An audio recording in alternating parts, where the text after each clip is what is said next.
அனைவருக்கும் அன்பார்ந்த மாலை வணக்கங்கள். ஜெய் ஸ்ரீ மாதாஜி.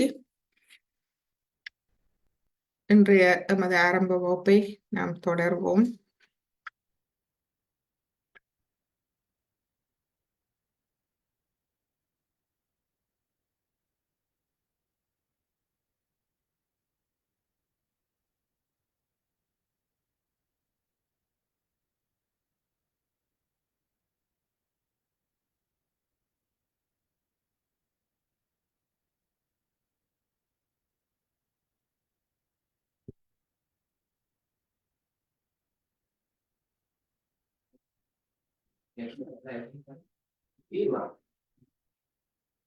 சோ நமது இடது வலது நாடிகளை சமநிலைப்படுத்துவதற்கு மெழுகுதிரி மற்றும் உப்பு நீர் சுத்திகரிப்புக்கு தயாராக இருங்கள். மற்றும் இப்பொழுது நமது கவனம் எங்கிருக்கின்றது என்பதை நாம் உள்ளாய்வோம்.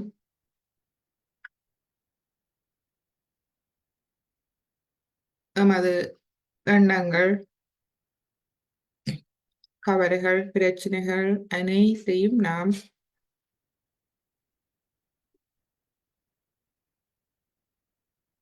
அமைதியடைய செய்வோம்.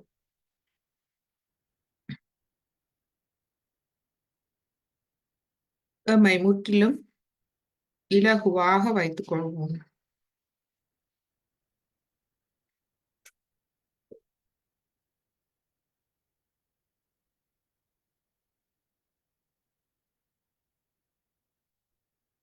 எமது உண்மையான நிலை ஆத்ம நிலை, அமைதியான நிலை. நாம் இடையிலேயே நாம் இந்த பூமிக்கு வரும்போது தூய ஆத்மாக்களாக வந்தோம். இடையிலேயே நாம் சில எமது கவனம் சிதறி சென்றதால் குழப்பமடைந்தோம். எனவே எமது உண்மையான நிலை ஆத்ம நிலை. இடையில் வந்த நிலை தற்காலிகமானது. அவற்றை விடுத்து நமது உண்மையான நிலை ஆத்ம நிலையில் நாம் கவனத்தை வைப்போம்.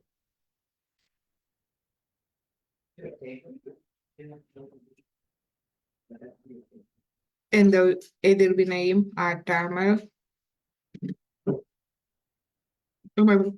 பிரச்சனைகள், கவலைகள், எண்ணங்களிலிருந்து விலகி அவற்றிலிருந்து விலகி ஒரு பற்றற்ற நிலையில் நாம் உம்மை சாட்சி பாவ நிலையில் கவனிப்போம். அதாவது நாம் ஆத்ம நிலையில் இருந்து கொண்டு எம்மை கவனிக்கின்றோம்.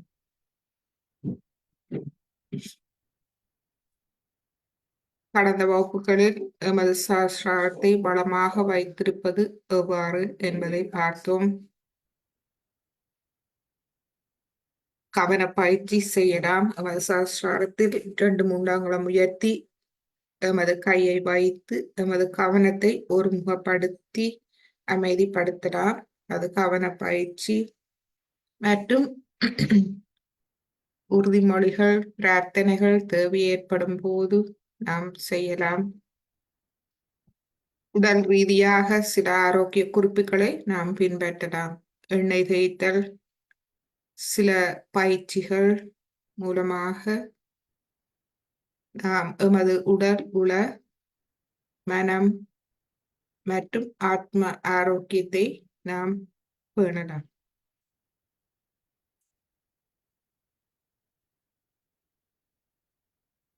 இன்று நாம் மந்திரங்கள், மந்திரம் என்றால் என்ன என்பதை பார்ப்போம்.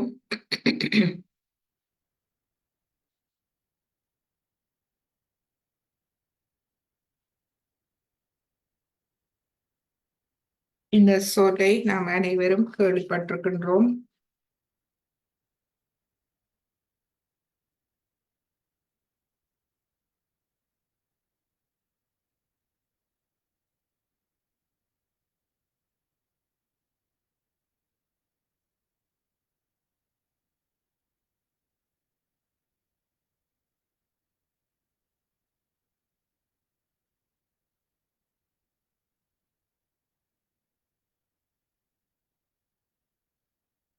இப்போ மந்திரங்கள் என்பது தியானத்தில் நாம் எமது இருதயத்தில் இருந்து எழும் வார்த்தைகள். தியான நிலையில்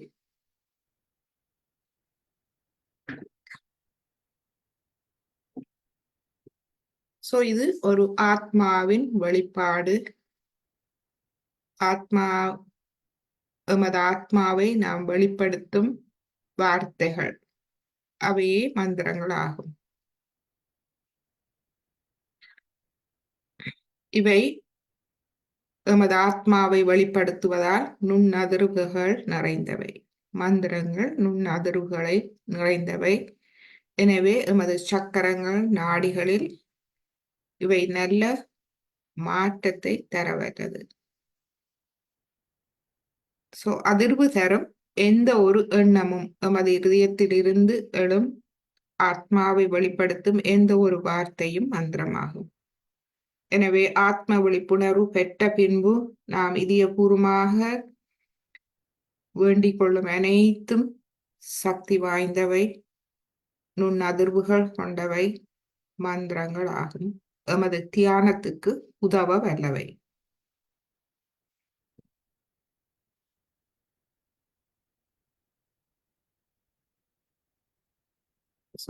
இவ்வளவு காலமும் நாம் எமது சக்தி மையங்கள், சக்கரங்கள், 7 சக்கரங்கள் மற்றும் இடது, வலது, நடு, இந்த மூன்றும் 7 தரம் 3 21 சக்தி மையங்கள் நமக்குள் இருக்கின்றது.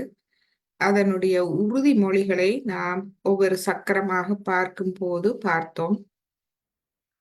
இவை மந்திரங்கள் ஆகும். எனவே மந்திரங்கள் நாம் சொல்லும் போது முதலில் உறுதிமொழிகள் மூலமாக நாம் ஆரம்பிக்கலாம். ஏனென்றால் உறுதிமொழிகள் மூலமாக நாம் எமது சக்கரங்களை நாம் அணுகலாம். உறுதிமொழிகள் மூலம் நாம் அணுகும் போது அந்த உறுதிமொழிகள் மூலம் நாம் விளங்கிக் கொள்ளலாம். நமக்கு நேரடியாக எளிமையான விளக்கம் கிடைக்கின்றது.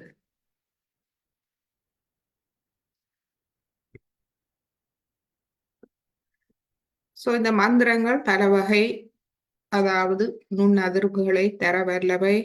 நமது இதயபூர்வமான பிரார்த்தனைகள், உறுதிமொழிகள், இவை சமஸ்கிருத மந்திரங்களுக்கு சமமானவை. மற்றும் சமஸ்கிருத மந்திரங்கள் இருக்கின்றது. ஏன் இந்த சமஸ்கிருத மந்திரங்கள் சக்தி வாய்ந்தவை?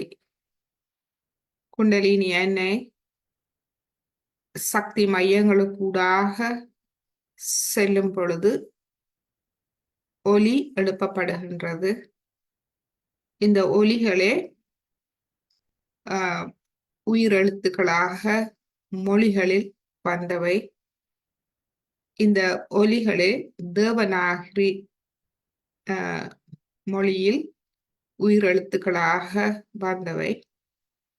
இதனால் இந்த சமஸ்கிருத மந்திரங்கள் நேரடியாக சக்கரத்தில் வேலை செய்ய வல்லவை.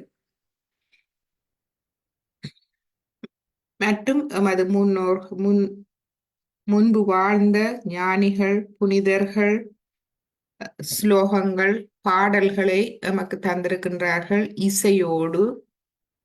மற்றும் இந்த குண்டலினி அன்னை 7 சக்கரங்களின் ஊடாக வரும்போது வரும் ஸ்வரங்கள், ஒலியே ஸ்வரங்கள், இசையின் 7 ஸ்வரங்களாக வருகின்றது. சரி, கம, பதனி. இதனால் இசையும் எமது சக்கரங்களில் நல்ல மாற்றத்தை ஏற்படுத்த வல்லது. எனவே இந்த ஸ்லோகங்கள், பாடல்கள், இசைகள் நாம் கேட்கும் போது தூய்மையான ஞானிகள் அவதாரங்களால் சொல்லப்பட்டவை, பாடப்பட்டவை, நுண்ணதிர்வுகள், நல்ல, அதாவது பரம சைத்தன்யத்தை வெளிப்படுத்தும் ஸ்லோகங்கள், பாடல்கள், இசைகளை நாம் கேட்க வேண்டும். மற்றும் ஸ்ரீ மாதாஜியின் அருளுரை, ஸ்ரீ மாதாஜி பேசும் பொழுது நமது சக்கரங்கள் நாடிகளில் வேலை செய்யும் அதிர்வெண்களோடு பேசுகின்றார். இதை இசை மேதைகள் இந்த இந்த நுணுக்கத்தை அவர்கள் இந்த நுட்பத்தை அவர்கள் இசை ஞானம் இருப்பதால் அவர்கள் அதை அறியக்கூடியதாக இருக்கின்றது. எனவே ஸ்ரீ மாதாஜியின் அருள் உரைகள் அதன் மூலமாக அவர் நமக்கு தரும் அறிவுகளும் எம்மை தியான நிலைக்கு எடுத்து செல்ல உதவுகின்றது. சோ இந்த ஓம் என்ற ஒலி இது என்ன என்று பார்ப்போம் என்று. ஓம் என்பது நாம் குழந்தைகளிடம், பல மக்களிடம், மகான்களிடம் மற்றும் பெரும்பாலான அவதாரங்களிலும் பார்க்கும் அவர்களுடைய குணம், அவர்களுடைய தன்மையே, அந்த குழந்தை தன்மையே ஓம் ஆகும். அவர்கள் கள்ளம் கவடம் சூதுவாது தெரியாத குழந்தை உள்ளம் கொண்டவர்கள், தூய்மையானவர்கள். அதுவே ஓம் ஓம் என்ற ஒலியாகும். ஓம் என்ற ஒலி குழந்தை உள்ளம் கொண்டது. இந்த ஓம் நாம் இயற்கையில் மிக இலகுவாக பார்க்கலாம். இது 2021 ஆண்டு. இங்கு நாம் வானத்தில் கண்டபோது எடுக்கப்பட்ட படம். இதில் வடிவாக இந்த ஓம் சமஸ்கிருத மொழியில் ஓம் வடிவாக தெரிகின்றது.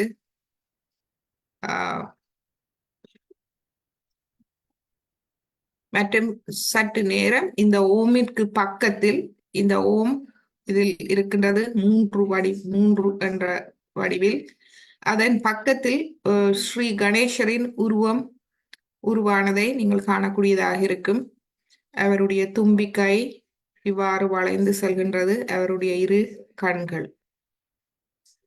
ஏனென்றால் ஸ்ரீ கணேசர் குழந்தை உள்ளம், அவருடைய சிறப்பு இன்னசென்ஸ் குழந்தை உள்ளம். எனவே ஓம்கார வடிவம், அவருடைய வடிவம் ஓம்கார வடிவம், குழந்தை தன்மை. அது இந்த இயற்கையில் இது நிரூபிக்கப்பட்டிருக்கின்றது, இதை காணக்கூடியதாக இருக்கின்றது. மற்றும் ஸ்ரீ மாதாஜி ஒரு ஆத்ம விழிப்புணர்வு கொடுக்கும் நிகழ்வில் எடுக்கப்பட்ட புகைப்படம். அவர்களுடைய சஹஸ்ராரத்தில் இருந்து இந்த சைத்தன்யம் வெளிப்படுவதை நாம் காண்கிறோம். அதை புகைப்படத்தில் பிடிக்கப்பட்டிருக்கின்றது.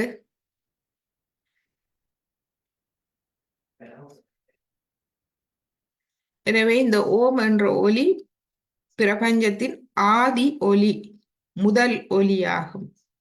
அதாவது பிக் பேங் தியரி விஞ்ஞானத்தில் விளங்கப்படுத்தப்பட்டிருக்கிறது. எவ்வாறு இந்த உலகம் படைக்கப்பட்டது, சூன்யமான நிலையில் இருந்து திடீரென்று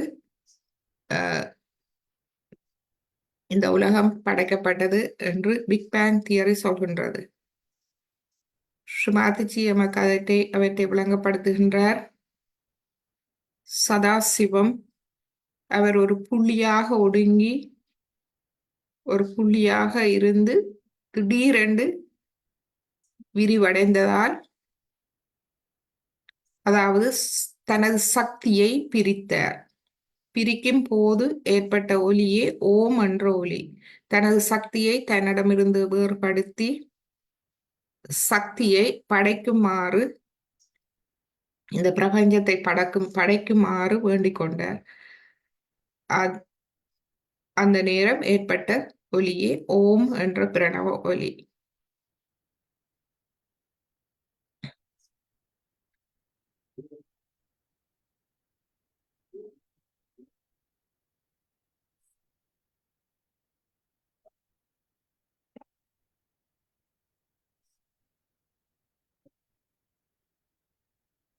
எனவே இன்று நாம்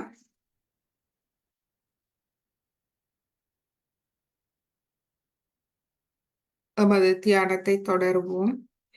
இரு கைகளையும் மடியில் வைத்து கவனம் எங்கிருக்கின்றது சஹஸ்ராரத்தில் வைப்போம்.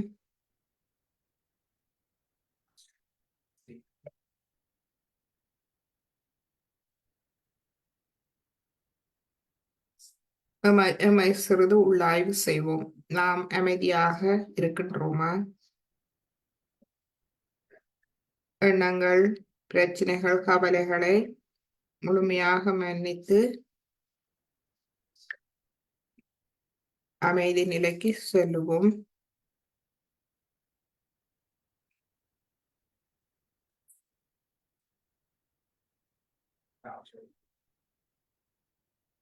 ஆழமாக 2-3 தடவை ஆழமாக மூச்சு எடுத்து வெளிவிட்டு கவனத்தை தலை உச்சி குழியில் நமது சுவாசத்தோடு அமைதியடைய செய்வோம்.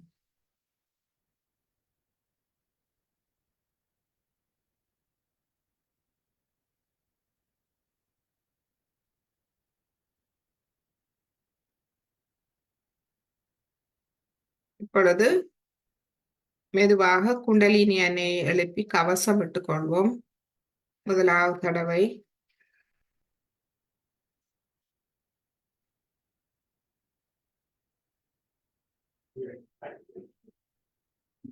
இரண்டாவது தடவை,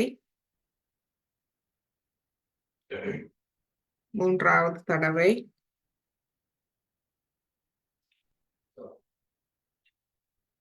கவசம், மூலாதாரம், சுவாதிஷ்டானம், நாபி, பவசாகரம், இருதயம், விசுத்தி, ஆக்யா, சஹஸ்ராரம். இரு கைகளையும் கூப்பி வணங்கி இன்றைய தியானத்தை ஆரம்பிப்போம்.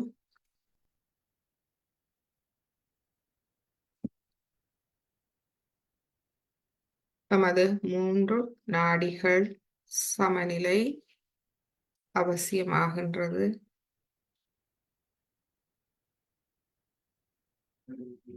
நாம் கடந்த கால தாக்கங்களில் அகப்பட்டு கொள்ளாது, எதிர்கால வாழ்வின் சிந்தனைகள் பயங்களில் சிக்கிக் கொள்ளாது, நாம் சமநிலையில் எமது ஆத்மாவின் மேன்மையையும் கண்ணியத்தையும் உணரும் தியான நிலைக்கு நாம் செல்வோம். ஆத்ம அனுபவம்.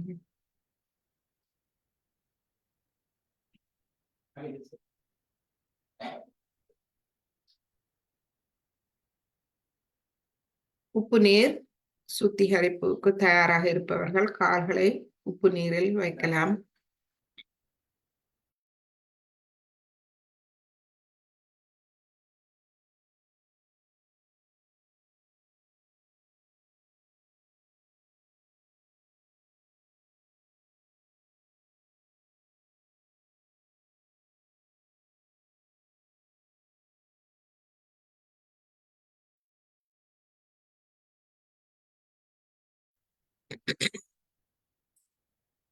நமது கால்களை நாம் தண்ணீரில் வைக்கலாம்.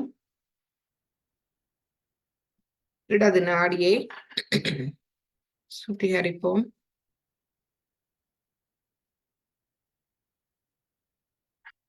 இடது கை மடியில், வலது கை பூமியை நோக்கி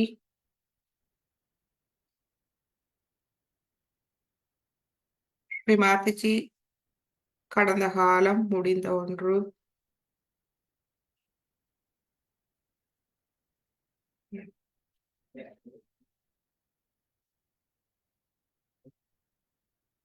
நம்மை முழுமையாக கடந்த கால வாழ்வின் பாதிப்புகள், மமகாரம், எமது வைராக்கியம், மன கட்டுப்பாடுகள், பழக்க வழக்கங்கள், தேவையற்ற பழக்க வழக்கங்கள் அனைத்திலிருந்தும் எம்மை விடுவித்து எமது இடது நாடியை முழுமையாக தூய்மைப்படுத்தி தாருங்கள்.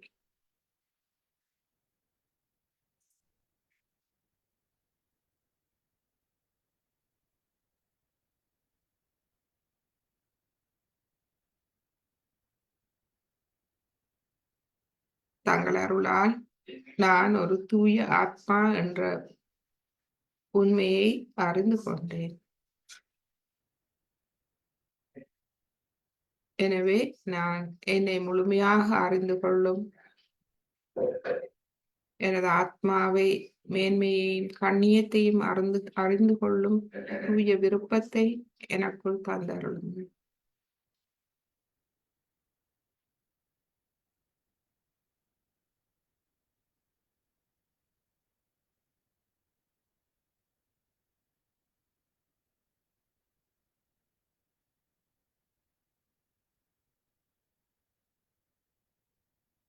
கவனம் தலை உச்சியில் இருந்து கொண்டு நமது இடது கை 5 விரல்களையும் அவதானிப்போம்.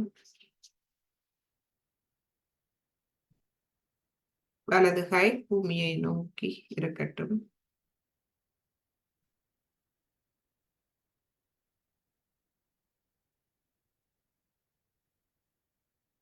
இப்பொழுது நமது வலது கையை இடது இருதயத்தில் வைப்போம். வைத்து 7 தடவை நாம் சொல்லுவோம். தாயே, தங்கள் அருளால் நான் ஒரு தூய ஆத்மா.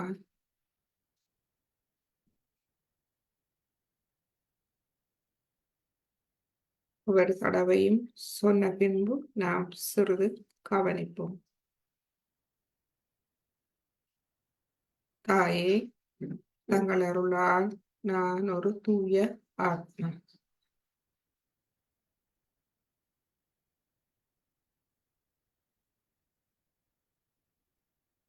தாயே, தங்கள் அருளால் நான் ஒரு தூய ஆத்மா.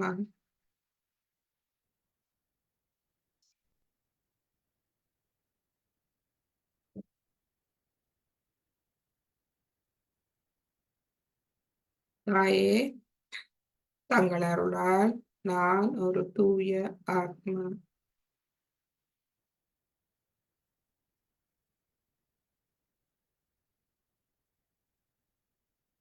தாயே, தங்கள் அருளால் நான் ஒரு தூய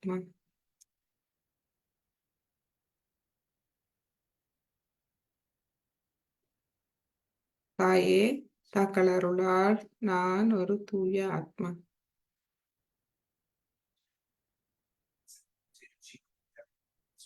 தாயே, தங்கள் அருளால் நான் ஒரு தூய ஆத்மா.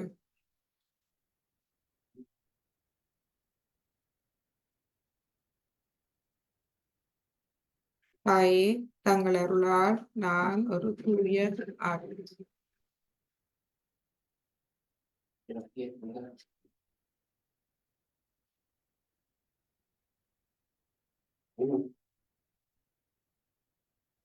எனக்கு தூய தெய்வீக ஞானத்தை தந்தருளுங்கள்.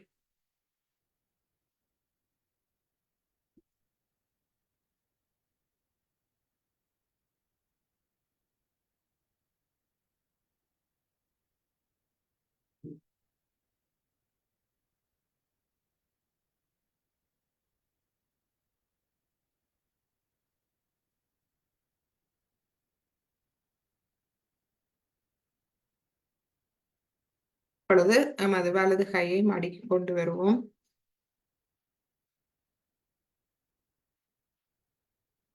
வலது கை மடியில் இடது கை ஆகாயத்தை நோக்கி வைப்போம்.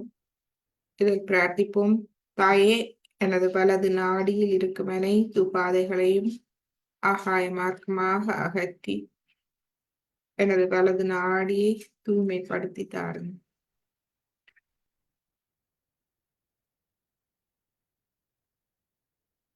எனது எதிர்கால வாழ்வை பற்றிய பயம், கவலைகள், எனது அகங்காரம், நான் என்ற அகங்காரம் அனைத்தையும் என்னிடமிருந்து எடுத்து எனக்கு இறை நம்பிக்கையை தாருங்கள்.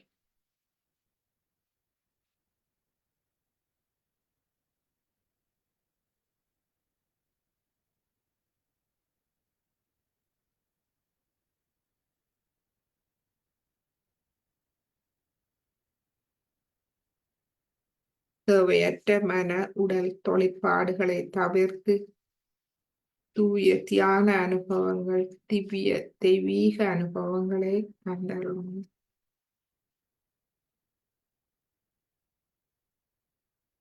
எனது கவனத்தை முழுமையாக தூய்மைப்படுத்தி தாருங்கள்.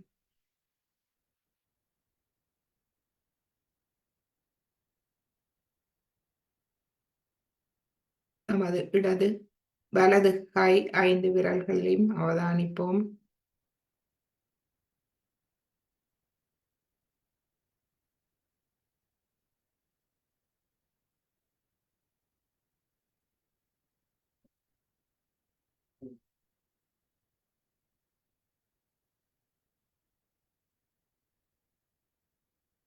பொழுது இடது கையை அடுக்கிக் கொண்டு வருவோம். நடு நாடி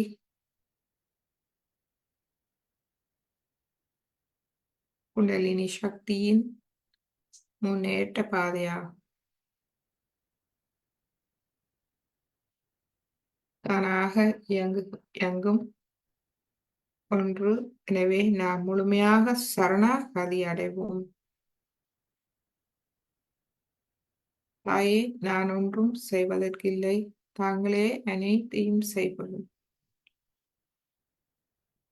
எனது சக்கரங்களுக்கு ஊடாக வந்து எனது நாடிகள் சக்கரங்கள் அனைத்தையும் தூய்மைப்படுத்தி ஊட்டமளித்து வளம்படுத்தி தாருங்கள்.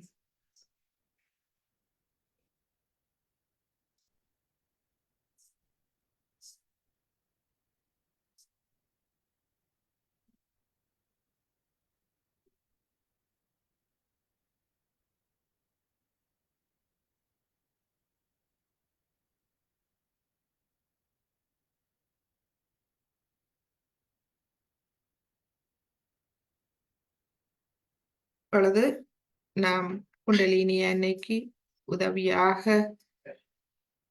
எமது ஒவ்வொரு சக்கரங்களின் நற்பண்புகளையும் எமது விழிப்புணர்வுக்கு கொண்டு வருவோம்.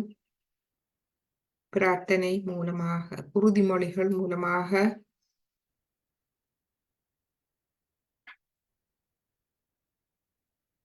இதயபூர்வமாக எமது ஆத்மாவின் நற்பண்புகளை நாம் வெளிப்படுத்துவோம். எமது ஆத்மாவின் விருப்பத்தை நாம் வெளிப்படுத்துவோம்.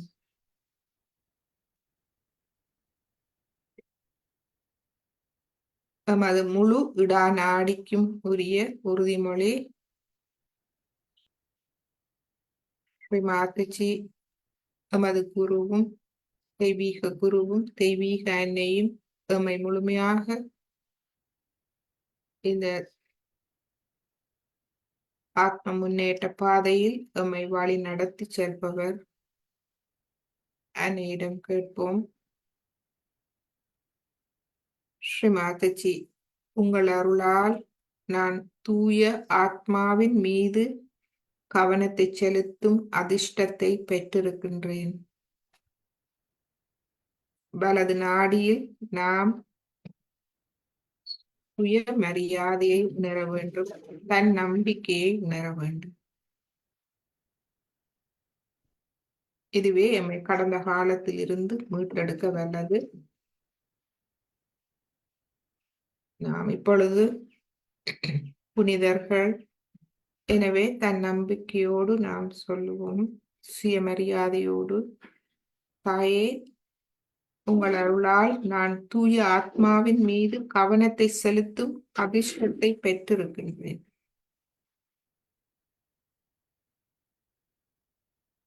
இது தெய்வீக ஆசீர்வாதமாகும். அந்த ஆசீர்வாதத்தை பெற்றிருக்கின்றோம்.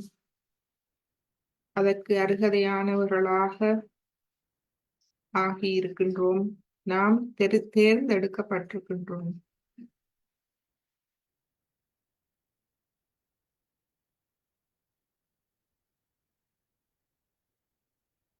அந்த எமது மேன்மையை, சுயமரியாதையை, தன் நம்பிக்கையை நாம் உணர்வோம்.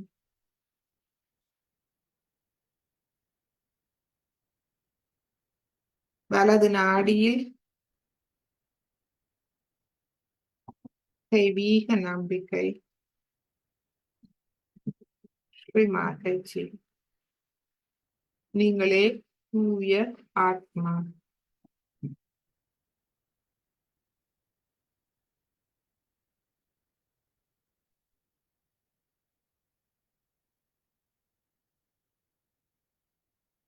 நமது குருவுக்கு மரியாதை,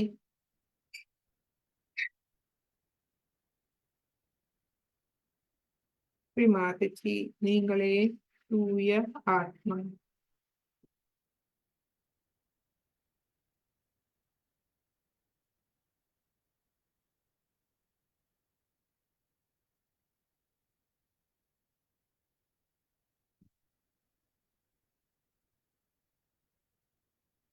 இப்பொழுது ஒவ்வொரு சக்கரமாக நாம் பார்ப்போம். நமது மூலாதாரம்,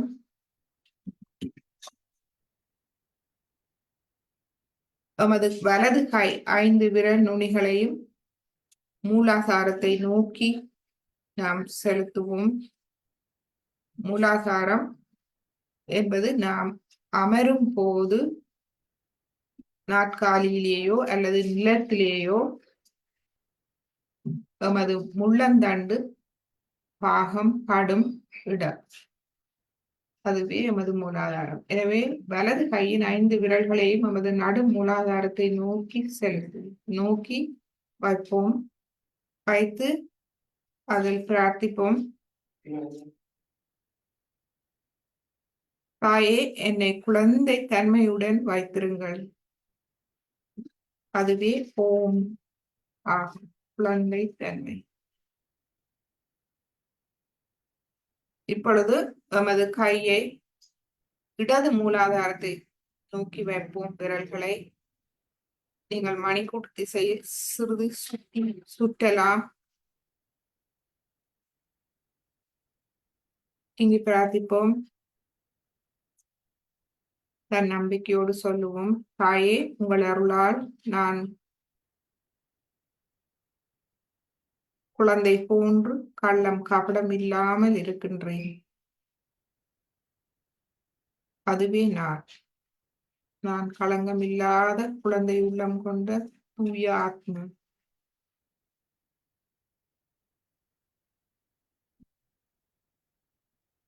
இப்பொழுது இடது கையால் எமது வலது மூலாதாரத்துக்கு நோக்கி எமது கையை வைப்போம். தாயே, நீங்களே தீய மற்றும் எனக்குள் இருக்கும் எதிர்மறை சக்திகளை அழிப்பவர். அழித்து எனது நன்மையை பாதுகாப்பவர் தாங்களே.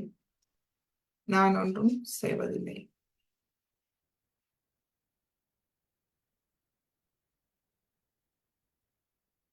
நமக்குள் இருக்கும் தீய குணங்கள் எதுவானாலும் முழுமையாக வெளிப்படுத்துவோம்.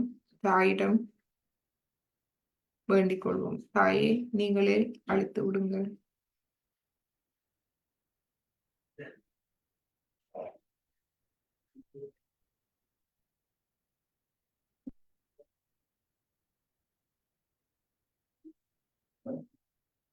இப்பொழுது மூலாதாரத்தில் இரு கைகளை மடியில் வைத்து மூலாதாரத்தில் ஒரு சிறிது நேரம் அமைதியாக தியானிப்போம். மூலாதார சக்கரத்தில் முழுமையான அமைதியை உணர்வோம்.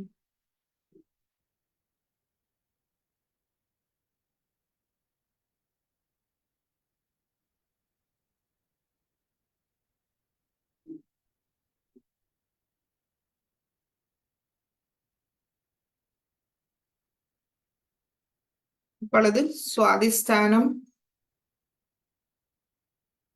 வலது கையை நமது அடி வயிற்று பகுதியில் சுவாதிஷ்டானத்தில் வைப்போம்.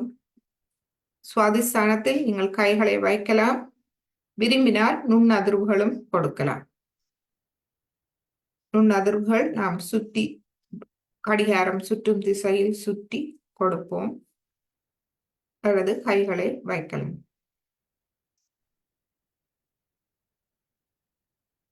கேட்போம். தாயே, எனக்கு உண்மையான விருப்பத்தையும் தூய விருப்பத்தையும் ஆக்கப்பூர்வமான தூய தெய்வீக ஞானத்தையும் தாருங்கள்.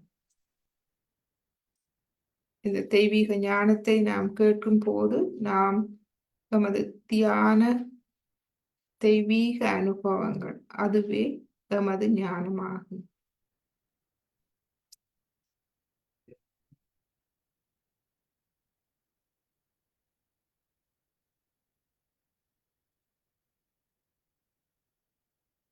எனக்கு ஆத்ம அனுபவங்களை தந்து தூய தெய்வீக ஞானத்தை எனக்கு தாருங்கள். இப்பொழுது எமது கவனத்தை இடது சுவாதிஸ்தானத்தை கொண்டு செல்வோம்.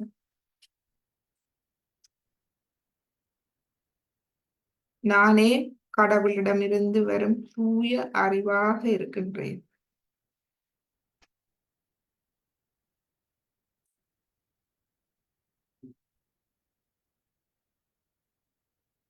நானே கடவுளிடமிருந்து வரும் தூய தெய்வீக அறிவாக இருக்கின்றேன்.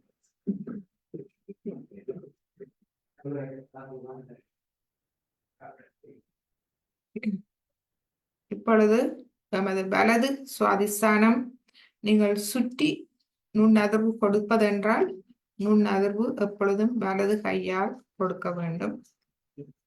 கையை சக்கரம் மீது வைக்க விரும்பினால் வலது கையை மடியில் வைத்து இடது கையை வலது சுவாதிஸ்தானத்தில் வைக்கலாம்.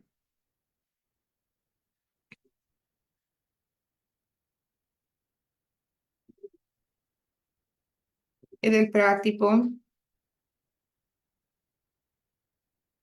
நான் ஒன்றும் செய்வதில்லை, அனைத்தும் தெய்வீகமே செய்கின்றது. இந்த உறுதிமொழி இதை நாம் விளங்கிக் கொண்டால் எமது கவனத்தை முழுமையாக அமைதிப்படுத்தி தூய்மைப்படுத்துகின்றது. நான் ஒன்றும் செய்வதில்லை, அனைத்தும் தெய்வீகமே செய்கின்றது.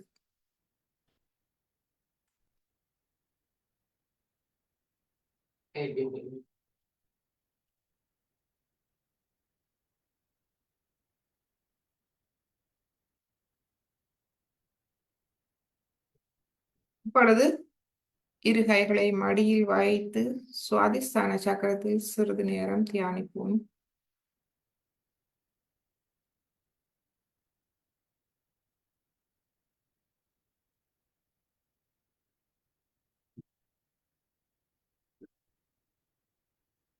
இப்பொழுது நமது நாபி சக்கரத்துக்கு கவனத்தை கொண்டு வருவோம். நாபி சக்கரத்துக்கு நடு நாபி நாம் நுண்ணதிர்வுகள் கொடுப்போம்.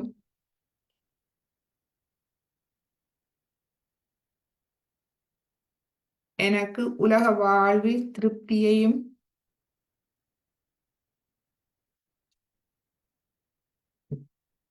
நிறைவான வாழ்க்கையையும் பாருங்கள்.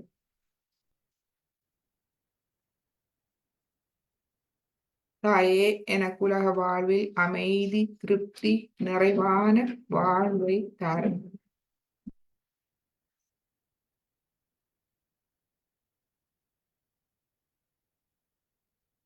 இப்பொழுது எமது இடது நாவி உங்கள் அருளால் நான் மன அமைதியோடும் திருப்தியோடும் தாராள மனதோடும் இருக்கின்றேன்.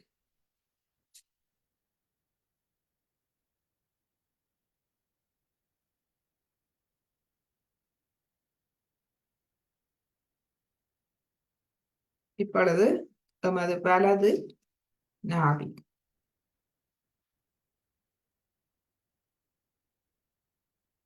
இடது கையை வைக்கலாம் அல்லது வலது கையால் நுண்ணதிர்வுகளை கொடுக்கலாம்.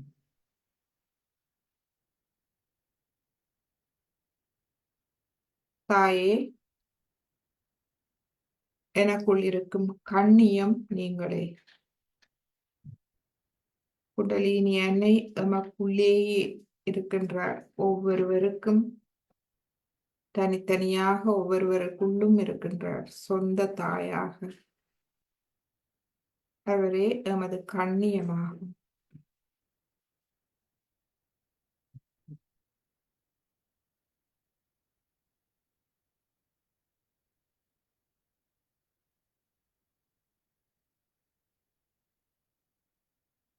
தாயே, எனது அனைத்து பிரச்சனைகளையும் கவனித்து எனது நன்மையை பாதுகாப்பவர் தாங்களே. எனது பண பிரச்சனை, குடும்ப கவலைகள், உறவுகளோடு பிரச்சனை, பொருளாதார பிரச்சனை, உலக வாழ்வில் உள்ள அனைத்து பிரச்சனைகளையும் கவனித்து எனது நன்மையை பாதுகாப்பவர் தாங்களே.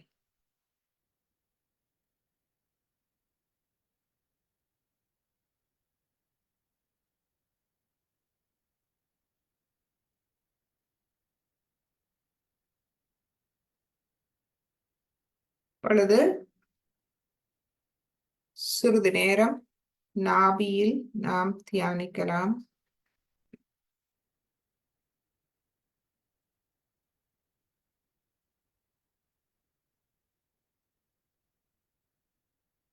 பொழுது நமது பவசாகரம்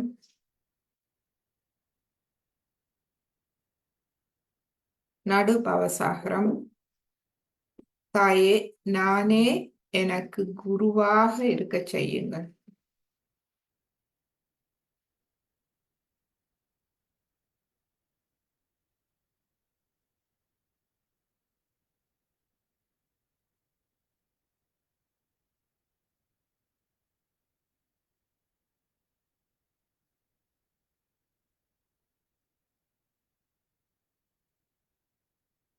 எனக்கு தூய தெய்வீக ஞானத்தை தந்து நானே என்னை முழுமையாக அறிந்து என்னை சீர்திருத்தும் திறனை எனக்கு தாருங்கள்.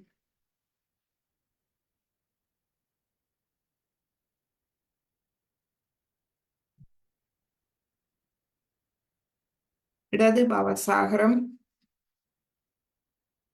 உங்கள் அருளால் நானே எனது குருவானேன்.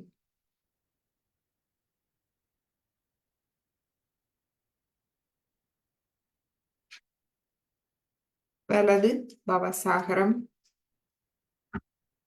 ஸ்ரீ மாதாஜி, நீங்களே எனது குரு.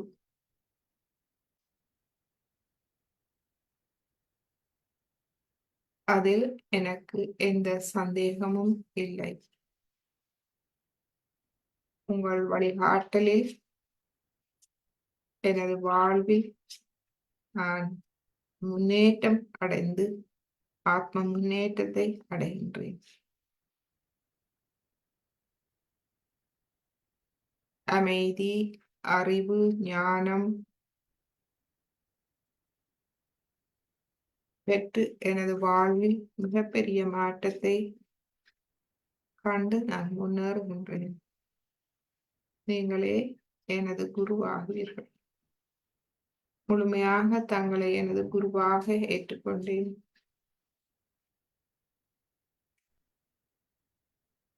சிறிது நேரம் பவசாகரத்தை தியானிப்போம்.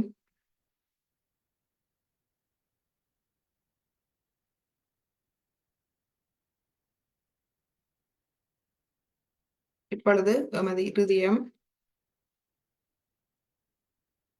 எமது நடு இருதயத்தில் வேண்டிக் கொள்வோம். எமது கைகளால் நுண்ணதிர்வுகள் கொடுப்போம். தாயே, எனது இருதயத்தை அன்பால் நிரப்பி என்னை தன் நம்பிக்கையுடனும் தைரியத்துடனும் பயமற்றும் இருக்கச் செய்வீர்கள்.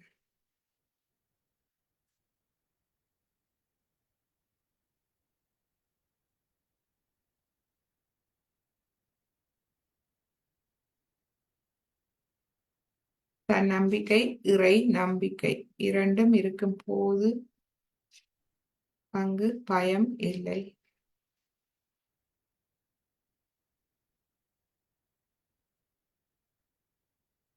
இடது இருதயம். உங்கள் அருளால் நான் ஒரு தூய ஆத்மா. எனது ஆத்மாவுக்கு எதிராக ஏதும் தவறுகள் செய்திருந்தால் என்னை மன்னித்து விடுங்கள்.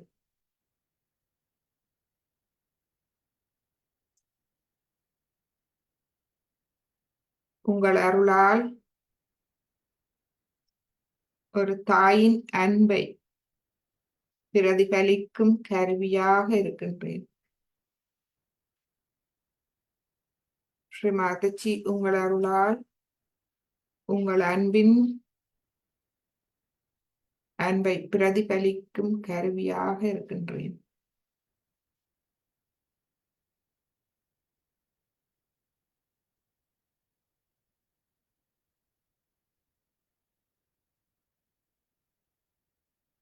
வலது இருதயம்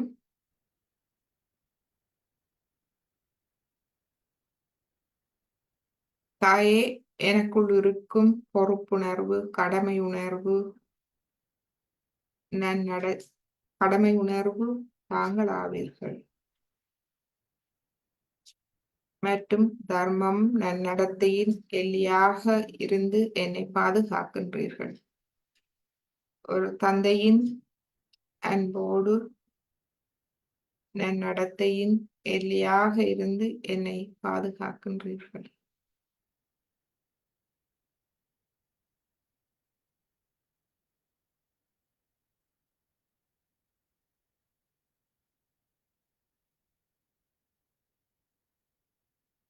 இப்பொழுது சிறிது நேரம் நமது இருதயத்தில் தியானிப்போம்.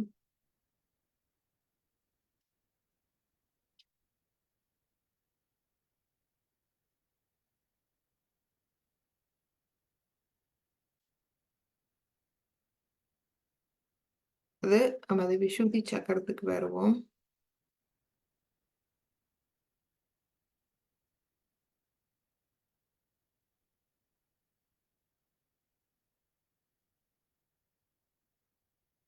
விசுத்தி சக்கரம் தொண்டையில் இருக்கின்றது. நாம் நுண் அதிர்வுகள் கொடுப்போம். 16 இதழ்கள். 16 இதழ்களுக்கும் நுண் அதிர்வுகளை நாம் கொடுப்போம். இதில் கேட்போம், தாயே, என்னை பற்றற்ற சாட்சி பாவனையுடன் இருக்கும்படி செய்யுங்கள். எதிர்வினை புரியாது எனது எண்ணங்கள், கவலைகள், பிரச்சனைகளில் இருந்து விலகி பற்றற்ற நிலையில், சாட்சி பாவ நிலையில் இருக்கும் திறனை எனக்கு தந்தவளும்.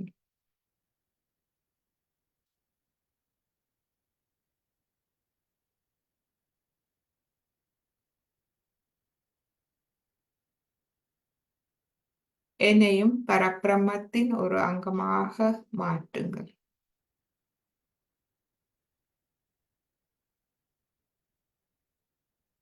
இப்பொழுது வலது விசுதிக்கு நாம் நுண்ணதுகள் கொடுக்கலாம்.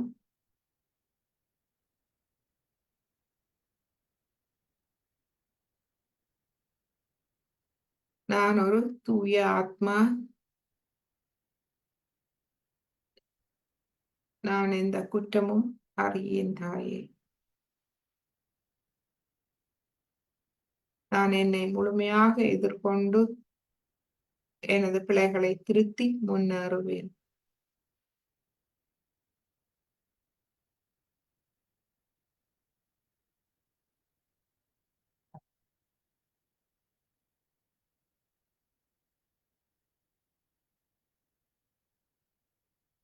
இப்பொழுது வலது விசுதி, தாயே, நீங்களே எனது இனிமையான வார்த்தைகள், செயல்கள், நடத்தை என்பவற்றுக்கு காரணமாக இருக்கின்றீர்கள். இப்பொழுது எமது வார்த்தைகள், நடத்தைகளில் முழுமையான மாற்றங்கள் வெளிப்பட ஆரம்பிக்கின்றது. இதற்கு காரணமாக இருப்பவர் தெய்வீகமே. இப்பொழுது நமது பேச்சு, நடத்தை என்பவற்றில் முழுமையாக தெய்வீகம் வெளிப்படுகின்றது. அதற்கு காரணமாக இருப்பவர் தாங்களே.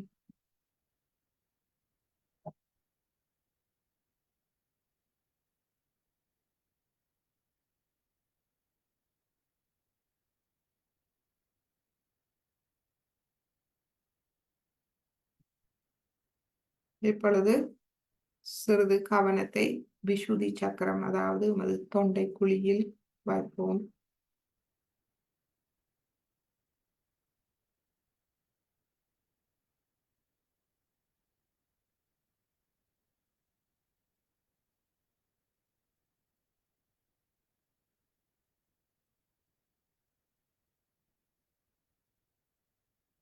இப்பொழுது நமது ஹம்ச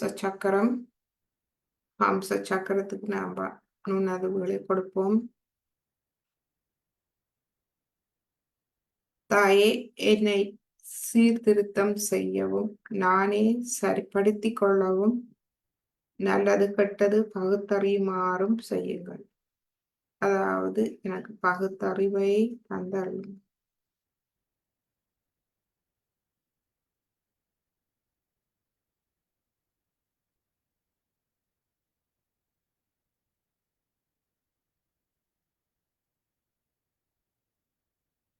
இப்பொழுது தொடர்ந்து நமது ஆகிய சக்கரம், நடு ஆகிய சக்கரத்துக்கு நாம் நுண்ணறிவுகளை கொடுப்போம், அல்லது வலது கையை நடு ஆகிய சக்கரத்தில் வைப்போம்.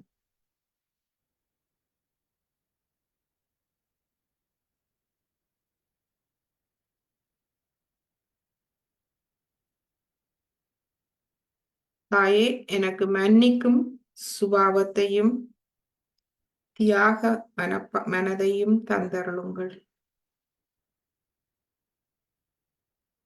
எனது எண்ணங்கள், கவலைகள், பிரச்சனைகளில் இருக்கும் பற்றை தியாகம் செய்து மன்னிக்கும் சுபாவத்தையும் எனக்கு தந்தருளுங்கள்.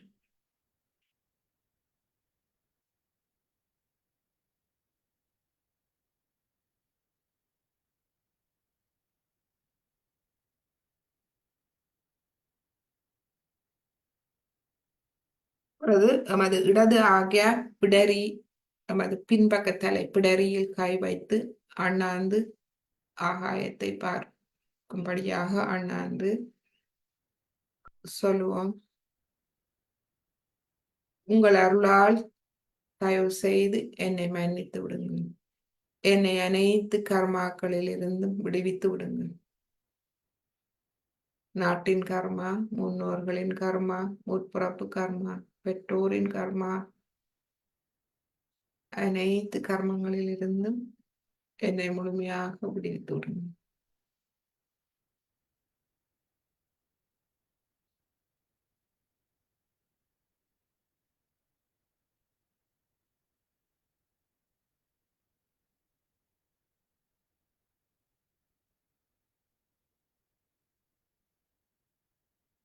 இப்பொழுது எமது கையை முன்னேற்றி கொண்டு வருவோம்.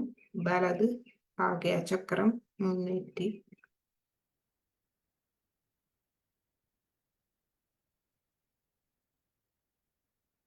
இதில் பிரார்த்திப்போம். நான் எல்லோரையும் மன்னிக்கின்றேன், என்னையும் மன்னிக்கின்றேன்.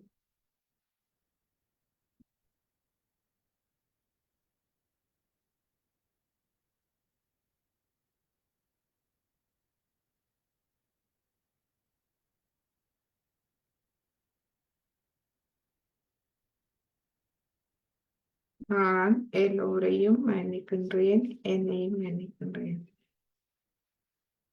தாயே, என்னை எப்பொழுதும் உங்கள் கவனத்தில் வைத்திருங்கள்.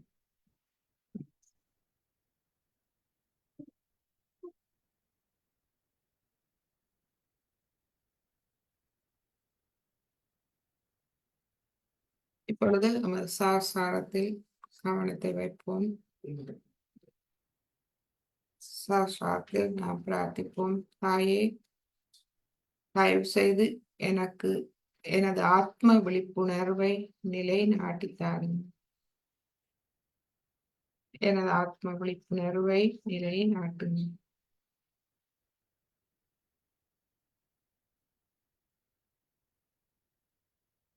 எனது சிரசில் முழுமையான அமைதியை தந்தருங்கள். எனது மனப்பூர்வமான சரணாகதியை ஏற்றுக்கொள்ளுங்கள்.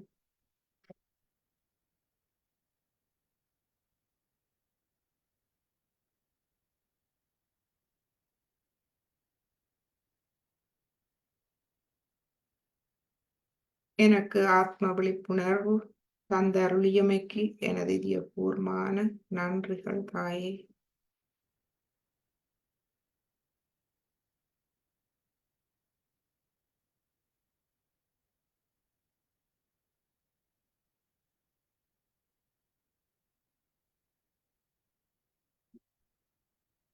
நமது இடது சஹஸ்ராரம்.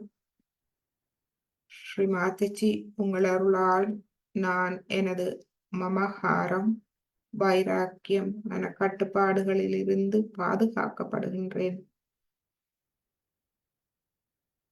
எனது ஆத்ம முன்னேற்றத்துக்கு தடையாக இருக்கும் அனைத்து தடங்கல்களையும் தங்கள் அருளால் வெற்றி கொள்வேன். வலது சஹஸ்ராரம்.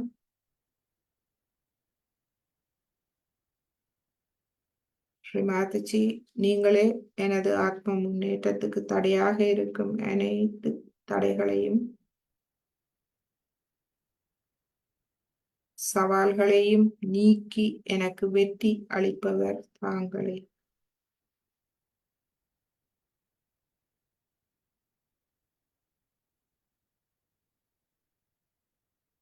இந்நிலையில் எமது வலது கையை மடியில் வைத்து சிறிது நேரம் தியானிப்போம்.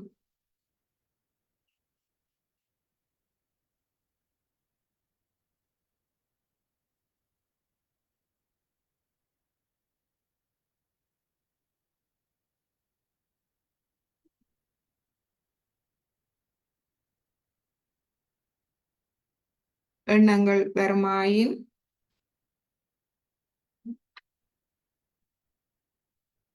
எமது வலது கையை சஹஸ்ராரத்துக்கு மேல் 2-3 அங்குலம் வைத்து அங்கு நாம் குண்டலினி எண்ணெயின் வெளிப்பாடை குளிர்ந்த அன்பு அலைகளாக உணர்வோம்.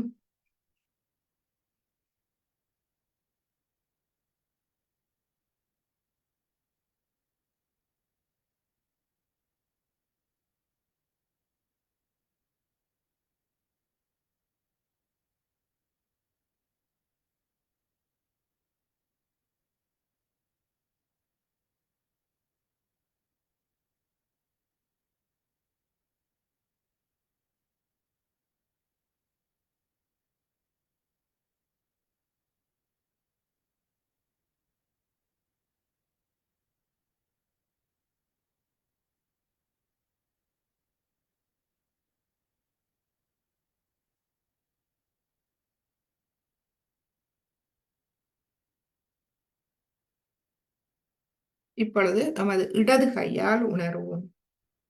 வலது கையை மடக்கி கொண்டு வந்து இடது கையால் குண்டலினி எண்ணெய் மேலெழுந்து நமது ஆத்மாவை ஒளியூட்டி போது ஆத்மாவின் அன்பின் வெளிப்பாடு குளிர்ந்த நுண்ணதிர்வுகளாக நமது தலை உச்சி குழி வழியாக வெளிவருவதை நாம் உணரலாம். முழுமையாக சரணாகதி அடைவோம்.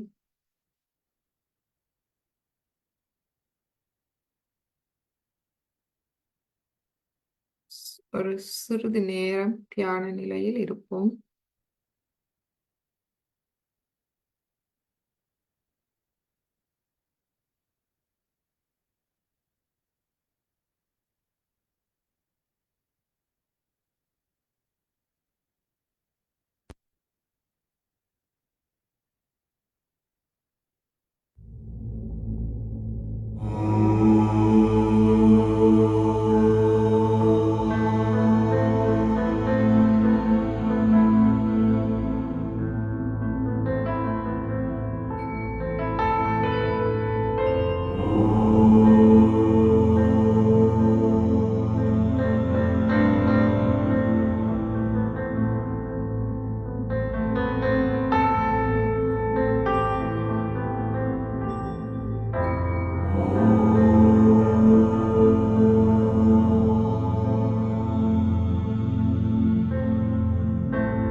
இப்பொழுது ஸ்ரீமாதிஜியின் ஒரு அருளுரை ஓம் பற்றிய உரையை நாம் கேட்போம்.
I would like to tell you about the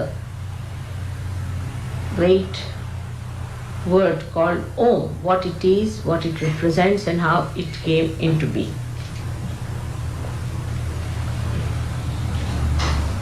In the beginning, I have to tell you that whatever I am telling you is a hypothesis for you. You should not accept me as the last word, but as a scientific mind. Look at everything with open-mindedness. You should keep yourself open, see for yourself what I am telling you, and then later on, if it can be proved, then you have to accept it as a law or the divine law. Om is a word people don't understand because it is at the very beginning of this creation that the energy of God, energy of His love, separated from His identity. He pushed her, call it as lasya. He pushed her to create. And he became the spectator and she had to create. At that time when she was pushed, we don't have here something to show you how it worked. But when he tried to push her, her movements went into a kind of a word which is written as like this, three, a, u and ma. So there are three words in it. At the time of that pushing, when the separation took place, there was a sound. This is the first sound, and that sound is called as Om. So many people call it as Logos, but to understand it, you have to go deeper into it and what it was. So the her power got divided into three, a, u and ma. And that's how she became Om. So Om is the sound which is emitted when she creates, which acts as the basis of the essence of her love. Then how she started creating is a very long story which I won't be able to tell you today. But this Om is the one that she first used to create the innocence on this earth. So this Om was the innocence with which she filled the whole universe. So Om is nothing but is the innocence that you see in children, in so many people, in saints, and in most of the incarnations, that they are empowered by their innocence. And this innocence first filled the whole space. Even before creating the space, innocence was there. That was the first creation of element, and that was the innocence. So Om is innocence which does all the living work on this earth. For example, we see these flowers become fruits. We take them for granted. We don't understand that there must be some great mechanism to make the flowers a fruit. We take everything for granted. For example, we take ourselves for granted. We have come from amoeba stage to this stage, and we take ourselves for granted. We don't know how we have become this. We have to know that we have become this because there must be some purpose behind it. And because we do not know the purpose, that's why we are confused. Now this U and Ma are three powers. The first power, as we call it in Sahaja Yoga language, in a personified way, is of creation power, you can say. The first power is of the desire power, by which God desired. We call it as the Mahakali power, which resides on the left side of the primordial being, which resides within us on the left-hand side, which is manifesting outside the left sympathetic nervous system, which looks after, caters after our past, which caters after our emotions. Just now somebody told me that in the West it is not regarded very good to express your emotions, which is a wrong thing. You should not suppress your emotions. Emotions are very important because they give the balance to personality. Whatever it is, this left side developed into a society of people, groups of people who started worshipping God without thinking, like Catholicism it does, or any such thing, that they did not think. There was non-reflecting kind of people who would just surrender to God and pray to God. But as I told you yesterday, the mistake was that we believed that we have achieved the end was a wrong thing, because we were not educated on that point. Just by going to some guru, by reading some book, by propounding some sort of a theory, or by saying that we are such and such, we do not become. And such people who just became different organizations really created a fortress for themselves into which truth could not enter. So we had to keep ourselves open to know that yes, we believe in God, all right, but still the light of God has not been expressed within us. It is not yet we have felt the light on our central nervous system. If we really are truthful, we have to just believe that yes, there is God, there is His power. Because we see all these things happening which we take for granted, we can't explain. At least we have to believe there is a power, all-pervading power which does this. Imagine an Indian will produce an Indian child, a mango tree will produce mangoes, an apple tree will produce apple. Who does this sorting out? It's tremendous.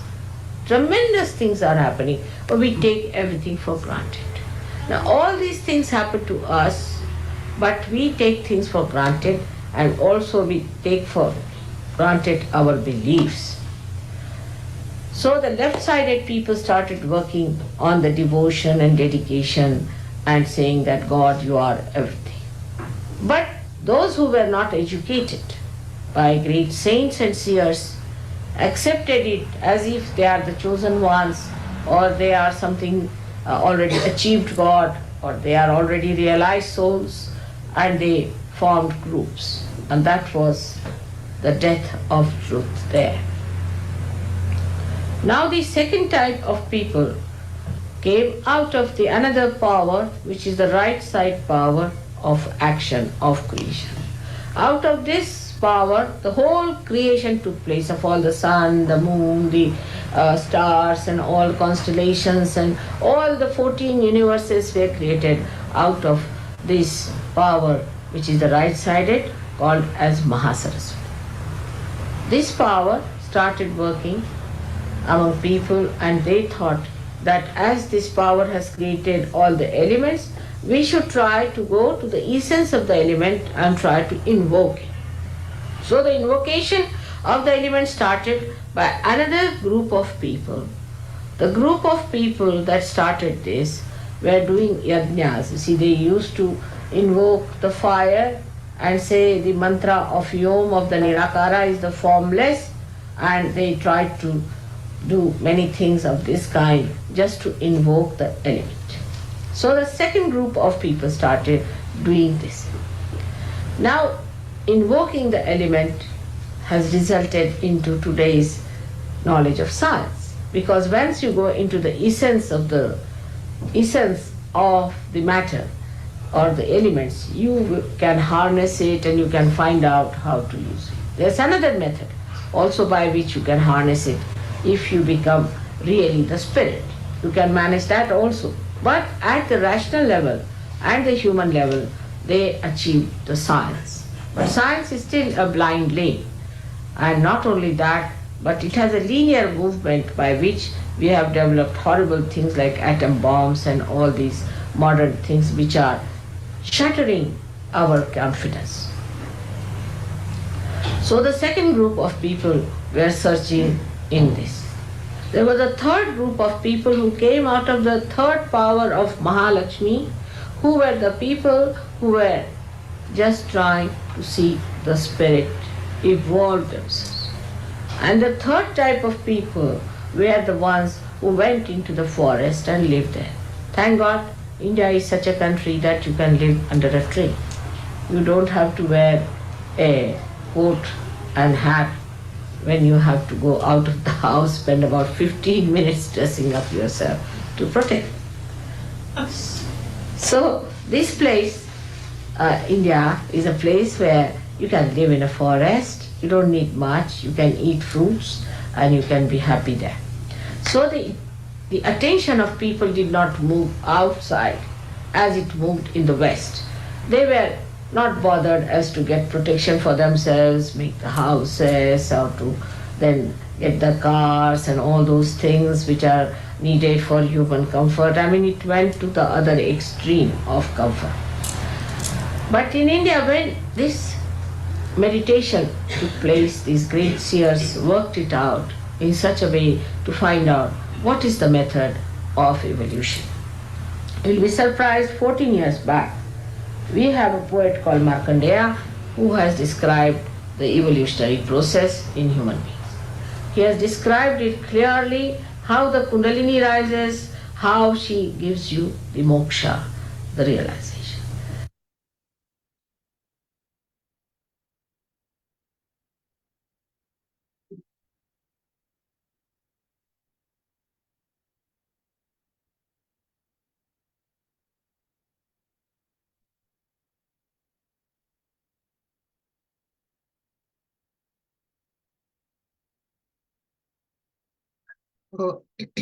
இந்த ஓம் என்ற ஒலி குழந்தை உள்ளம், அதுவே இந்த ஓம் என்ற ஒலியாகும். நாம் அனைவரும் கேள்விப்பட்டிருக்கின்றோம், இந்த ஓம் என்ற மந்திரம் மிகவும் சக்தி வாய்ந்தது. அதன் அர்த்தம் என்னவென்றால், களங்கமில்லாத ஒருவரின் குழந்தை உள்ளம் மிகவும் சக்தி வாய்ந்தது. இதை நாம் குழந்தைகளில், உண்மையான ஞானிகளில், அவதாரங்களில் இருக்கும் முதன்மையான குணமாகும். நாம் காண்கின்றோம். அதுவே சக்தி வாய்ந்தது மந்திர சக்தி வாய்ந்தது அந்த குணம். அதை உடையவர்கள் சக்தி வாய்ந்தவர்கள், மங்களகரம் நிறைந்தவர்கள்.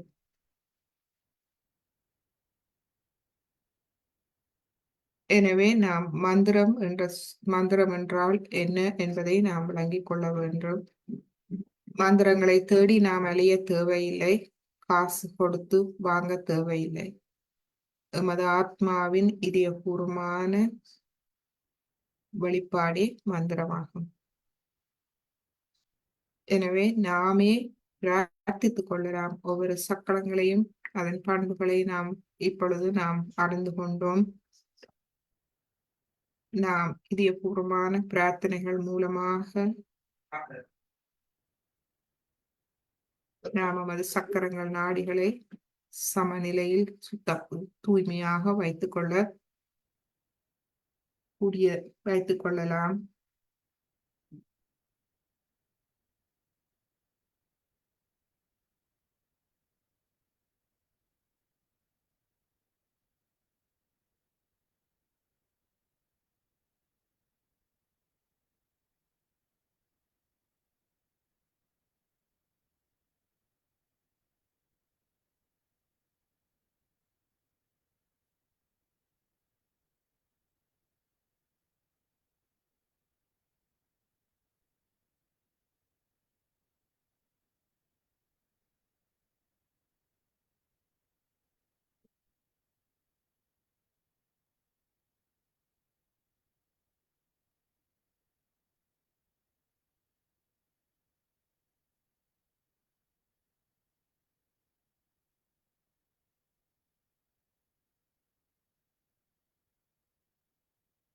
மேலும் ஒவ்வொரு நாடிகள் சக்கரங்களுக்கும் உரிய சமஸ்கிருத மந்திரங்கள் நாம் நமது அடுத்த கட்ட வகுப்புகளில் அறிந்து கொள்வோம்.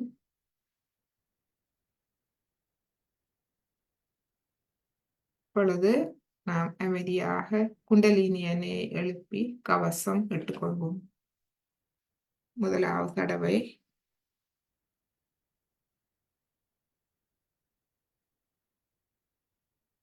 இரண்டாவது தடவை, மூன்றாவது தடவை,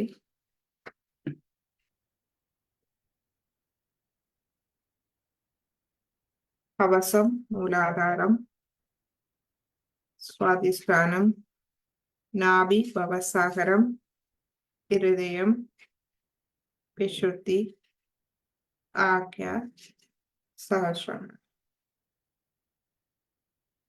இரு கைகளையும் கூப்பி வணங்கி நாம் இன்றைய தியானத்தை முடித்துக் கொள்வோம்.